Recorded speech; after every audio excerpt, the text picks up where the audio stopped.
All right, jabronis, we're back. Welcome back to the Libretti Podcast Diary Show. I'm your host, Libretti. Thanks for tuning in this week. Hope everyone had a good week. I know I did. I got back to work full time again, so it was good to get out there to hack the mish, if you will. I'm thinking about, I'm liking the look and the feel of the sleeveless, the tank tops, skinny tees, anything sleeveless. Especially in the summer, so I'm thinking about making that, the indefinite uniform costume of the show. So if you got any tank top shirts you want to send my way to be on the show, let me know and I'll wear it for you guys. Otherwise, I'll just be cutting the sleeves on all my shirts, work shirts included. So there you go. But let's just step into the cage. Okay, let's run. All right. Today's Cage Fact is sponsored by Craigslist new and improved Casual Encounters website. Way more desperate divorcees and call girls. Way less catfishes who are really serial killers. Probably. Visit www.craigslist.sex and use the promo code M4M to get 6% off your first paid date experience. 6%, that's pretty good, guys. I'm getting up there in the importance realm, so you should be thankful for that. All right, let's get to the Cage Fact. Real quick, I updated the second cam setup. I'm thinking about making it my go-to only camera setup as we kind of update the studio here. Once I get the desk in here and change everything, this might be the go-to. So let me know what you think of this camera 2 setup, as it might be the only camera I go with permanently. And I can adjust the zoom and things like that, but I think it looks pretty good as far as quality goes. So yeah, let me know. All right, so the Cage Fact this week. Now, early in his days of acting, Nick Cage was way more into the method acting style, getting deep diving into the character. If you can believe that he doesn't still do it now, but he was way more into it back in the day. So much so that when he filmed the movie Birdie, he actually had his teeth legit pulled out with no drugs, no anesthesia whatsoever, so that he can feel the pain that his character felt. I never saw the movie yet. I'm going to have to go see it now to see what the deal is with that. I don't know if the character got his teeth pulled in there or if he was just going through some sort of pain that Nick wanted to emulate or to match. But that's ridiculous. The only thing close to that as far as really getting too deep into a character is Shia LaBeouf recently going over and getting a full chest tattoo for a character in a movie he's playing, which that's dedication. You got to respect both those guys. I respect Nick Cage a little bit more, just because of my bias, but yeah, you got to respect the method acting game. So yeah, that's your Cage Fact. All right, moving on over into the LPDS poll. So last week's question, initially I thought it was going to be sort of a quick, easy, boring answer, no real debate. But the question was, who is the sleazier, bigger piece of shit movie character?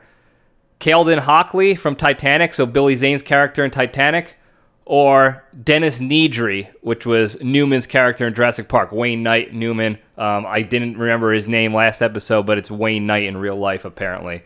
So let's just break it down. Sleazeball to Sleazeball. So the first is Dennis Nedry. So he's, in the movie, he's a computer nerd. Even his name is an anagram for nerdy.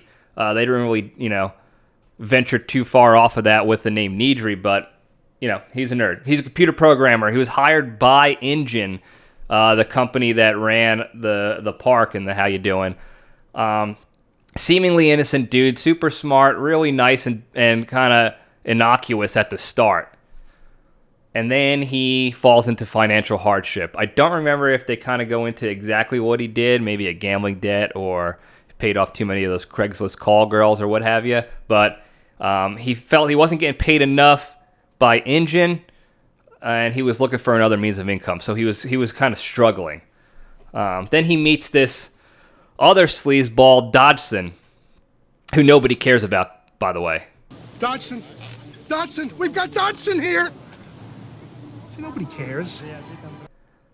Dodgson and his company offers Nedry $1.5 million to steal some dinosaur embryos so that Dodgson's team can catch up to InGen's research and advancements in the dino cloning category so that they can compete. So the plan was for Newman to disable park security, but not the raptor cages. So he had to develop this computer bug, this backdoor, if you will, that they called it, to disable the security camera so that he can safely go get to the lab, get the embryos, and be able to, put them in the Barbasol can and get out of there safely. Now, quick side story. When I first saw this movie, I saw the Barbasol can, and that was a driving force for me to use Barbasol shaving cream exclusively when I began shaving back when I was 8 years old.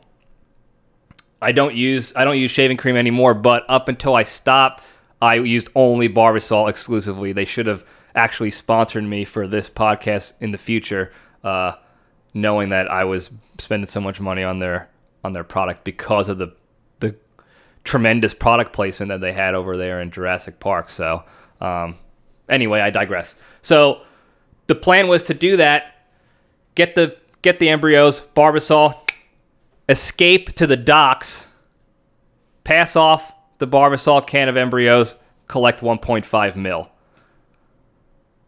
Unfortunately for Dennis, they had to leave early. The ship that he had to meet had to leave early because of the storm that came in.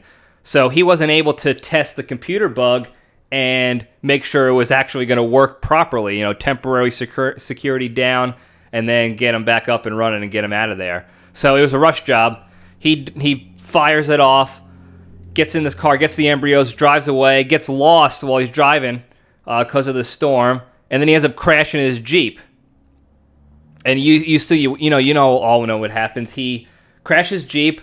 He tries to get out to pull the Jeep out of the ditch. He meets this dinosaur with the little umbrella peacock tassel. Attacks him. He drops the embryo Barbasol can, and you assume he gets eaten and devoured, and that's the name of that tune.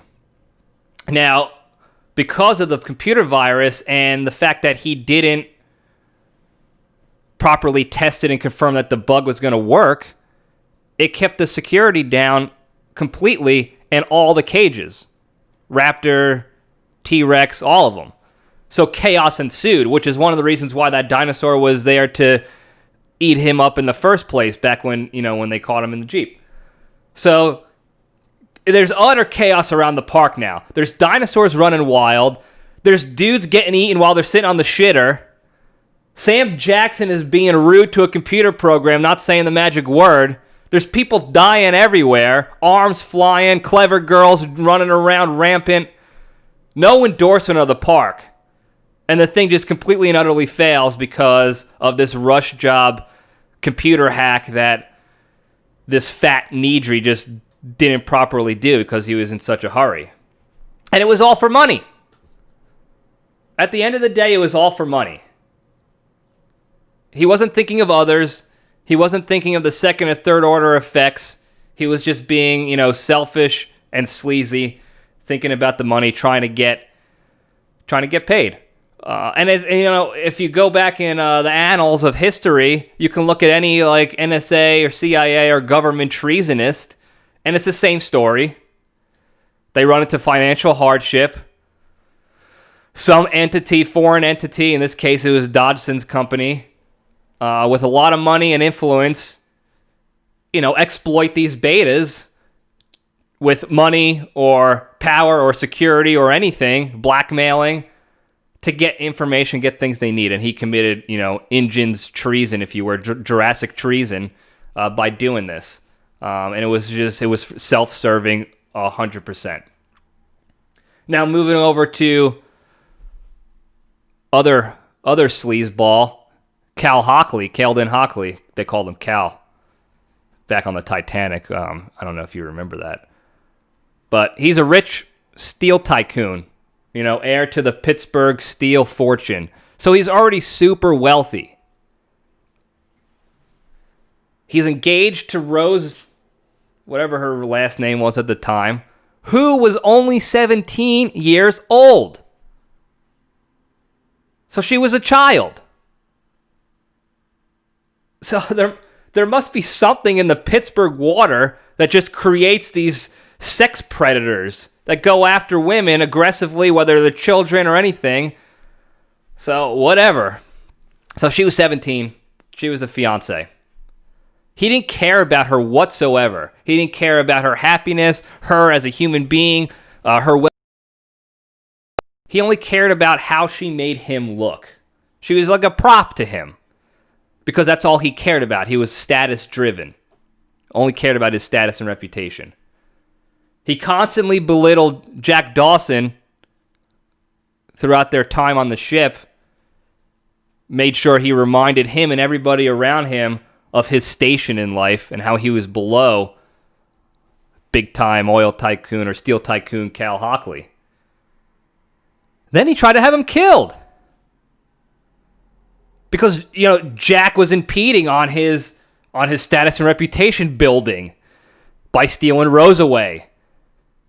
Can't have the power and influence and status if you don't have the hot, child wife. So he tries to have him killed. Hires, his henchman Lovejoy with the gun in the ship. And then he actually tries to do it himself as well. Then, when the ship's sinking, instead of, they say women and children first. Women and children first. Instead of, being a man and letting the women and children go, save themselves, he has to, stay alive. So he's so worried about himself only and his status of being powerful that he steals a kid.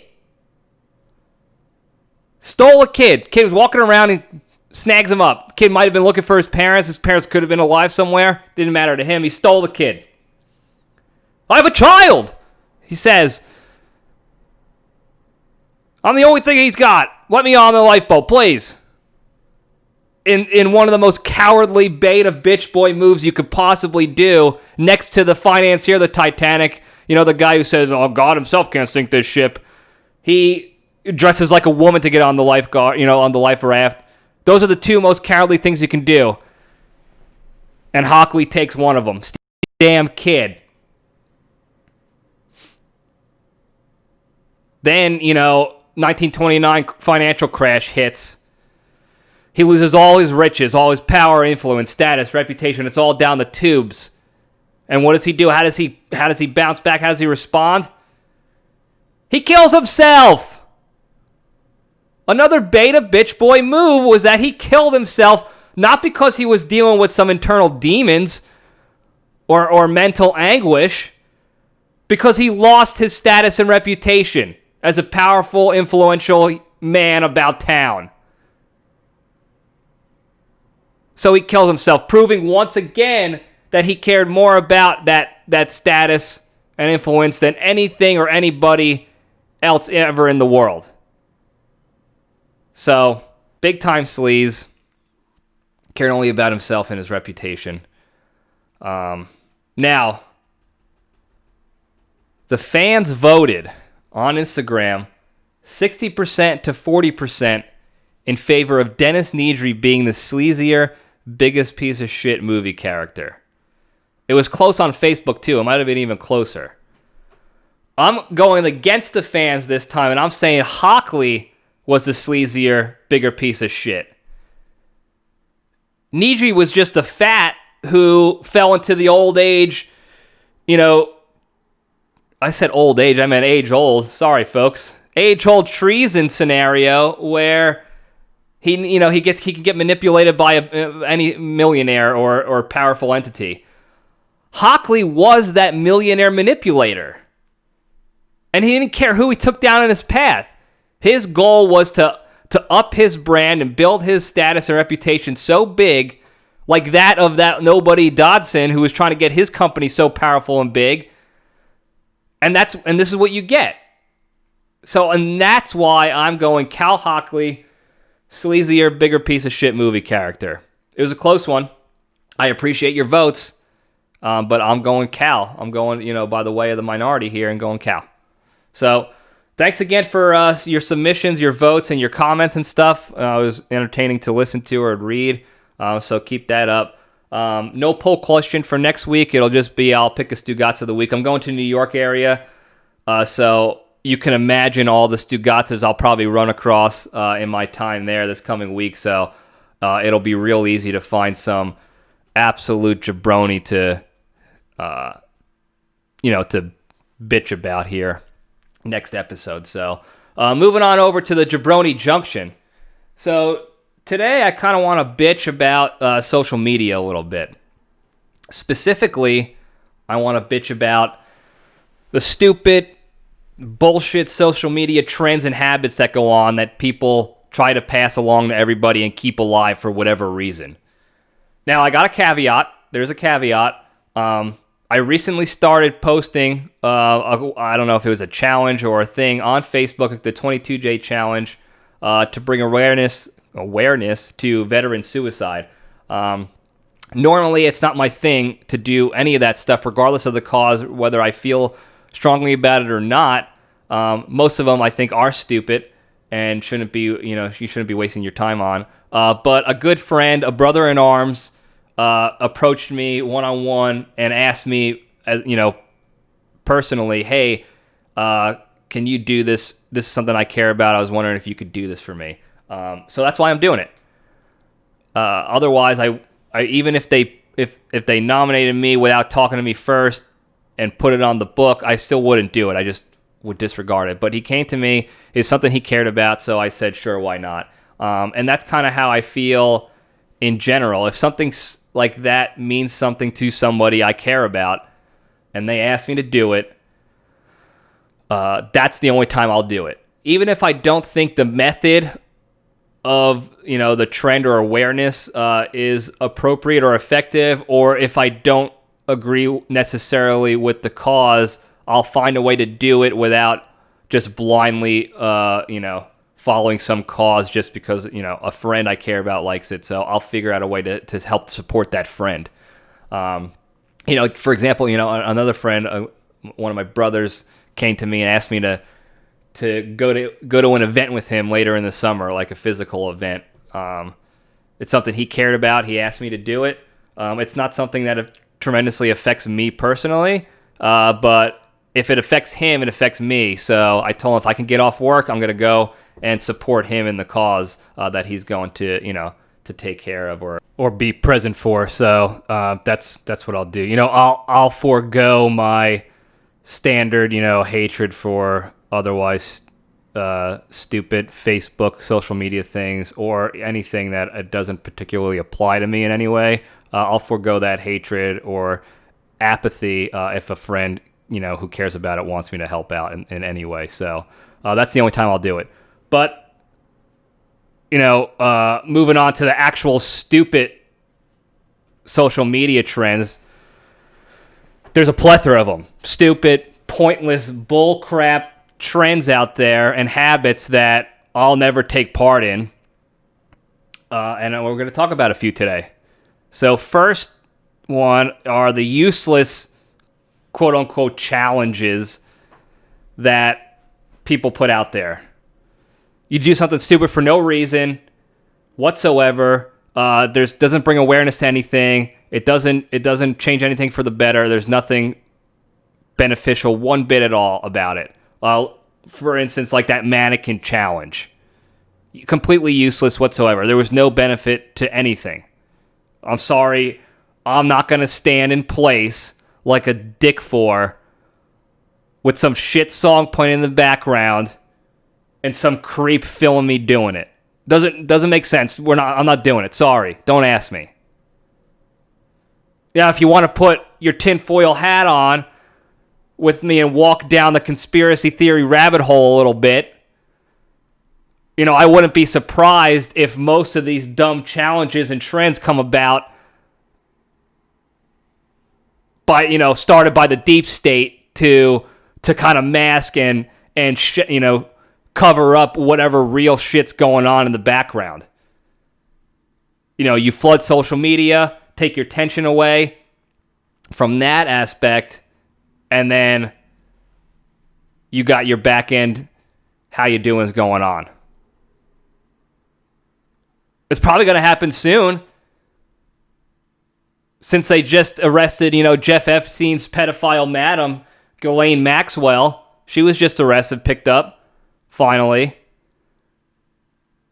I mean, it could be why there's already a lot of attention on, the whole Free Britney Spears movement, with her wearing the yellow shirt and cry for help and help Britney and get that going. Or even the recent story on TikTok with the one kid TikToker is dating another TikToker, and then he kissed a third one. So there's all this high school drama that is important now because they're famous TikTokers who all live in the same house together. Could be why there's a lot of attention on that. Everyone's talking about that and Britney. Meanwhile, you got the Clintons planning Maxwell's suicide as we speak, right under our big stupid noses, so that they can protect themselves and the other elite pedophiles and sex criminals that are out there that are about to be outed by Ghislaine Maxwell. But let's take off the tinfoil hats and move on a little bit, because I'll get too far down the rabbit hole, and this is not a conspiracy theory show. This is a bullshit show. So, moving back on to the social media thing, you got the people who post the statuses. I fucking hate these. Sorry, Terrence Family Show. I don't usually do this, or I don't like to get political, and then they post their trash, whatever it may be. But we all know that game. We all know what you're doing, Karen. We see how your last 12 posts all started the same way. So you're not fooling us with that shit. I also like the people who try to sneak in and justify their very obvious alcoholic dependence. With shit like, is it acceptable to start drinking at 10 a.m.? Asking for a friend? Or, today's really shaping up to be a glass of wine, or maybe 12. Go look at their history on Facebook and social media. Their little posting history. Last 10 days in a row. Same exact style of post about drinking. Mixing in, is it time to drink yet? Time to drink yet? Can I drink yet? You don't live that stress of a life, Kendall. You're just a fucking alcoholic. Go get help. Maybe mix in a glass of water every now and then. I know that might be too tough to handle your high-stress day of taking mirror lonelies in the middle of your work day, your 10 to 3 job as an online makeup peddler, to go without drinking. It might be too tough for you. But, for us, try to stay strong, you warrior, you. Whew. Then you got the chainmail posts. Send this to 12 people or else God will cry. It reminds me of back in the day when the original chainmail was out, the actual paper chainmail. You get a letter in the mail. It says, send this to 5 people. Here's how to do it. And you got to retype the whole thing out, print it up a bunch of times, stamp it, and send it. Old school styles. Now, personally, I think that was like a ploy by the Postal Service, the postman, to sell more stamps. But, my grandfather, JPL2, would never admit to that. So he took that to his grave. So I guess we'll never find out. But there's still those, those guilt trip posts like that have transferred from the mail to social media. Those really hit home for me. And mainly because That's an Italian-American tactic, and that's what the Italian-Americans are posting on social media now. That's what they're doing. They're sending that shit out everywhere. It's like they evolved their Italian guilt trip tactics over and moved it to social media, so it's not just in person. I liked it better when it was in person only. Because you knew, which relative was going to be the guilt tripper. So you knew what, at gatherings, how to avoid that person. So that you're not saying anything that's going to trigger the guilt trip.